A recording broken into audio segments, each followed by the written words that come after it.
ஆம், ராசகூடர்களை எதிர்க்கச் சென்ற ராஜாதித்தர் யானை மேல் அமர்ந்து கொண்டு போர் செய்து கொண்டிருக்க ஒரு விஷ அம்பை எய்து வஞ்சக முறையில் கொன்றார்கள் ராஜாதித்தரை ராசகூடர்கள். ஆனால் தென் திசையில் பாண்டியர்கள், அதாவது 3ஆம் ராஜசிம்மனின் மகனான வீரபாண்டியன் உத்தமசீலியின் தலையை கொய்தான். இதைத் தொடர்ந்து 1ஆம் பராந்தக சோழனும் மரணமடைய 1ஆம் பராந்தக சோழனின் 2வது மகனான கந்தராதித்யர் அரியணையில் ஏறினார். ஆனால் கந்தராதித்யரோ ஒரு சிவன் பக்தன்.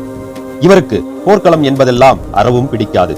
ஆனால் இவரும் ஓர் போர்க்களம் கண்டார். அந்த போர்க்களத்தில் தோல்வியையும் கண்டார்.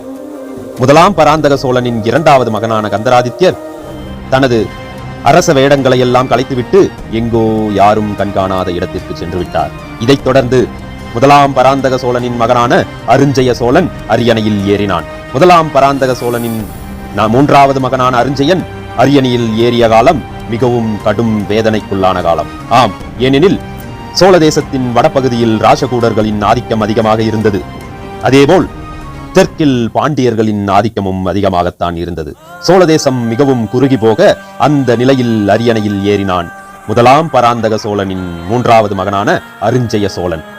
அருஞ்சய சோழனும் நீண்ட நாட்கள் ஆட்சி கட்டிலில் அமரவில்லை. அதற்கும் காரணம் இருக்கத்தான் செய்தது. ராசகூடர்களை எதிர்க்க ஆற்றூர் எனும் இடத்தில் போர்கள துவங்க சென்ற அருஞ்சய சோழன் அங்கு போர்க்களம் மூண்டதா இல்லை மூளவில்லையா என்பது வரலாற்றில் யாருக்கும் தெரியாத ஒரு புதிராகவே உள்ளது. இருந்தாலும் சில வரலாற்று ஆசிரியர்கள் அருஞ்சயன் வஞ்சக முறையில் கொல்லப்பட்டான் என கூறப்படுகிறது. இதைத் தொடர்ந்து சோழ தேசம் ஒரு இருட்டுக்குள் சென்றது. இந்த சோழ தேசம் விஜயாலய சோழனை தொடங்கி 30 ஆண்டுகளில் பெரும் வளர்ச்சியை கண்ட சோழ தேசம் ராஜாதித்யர், கந்தராதித்யர், அருஞ்சயன், உத்தமசீலி என்று நால்வரும் ஒரே 10 ஆண்டுக்குள் மரணமடைய சோழ தேசம் திக்கு தடுமாறி நின்றது. இந்த தருணம் அடுத்து சோழ தேசத்தின் அரியணையில் யார் ஏறுவது என்று ஒரு குழப்பமும் உண்டது.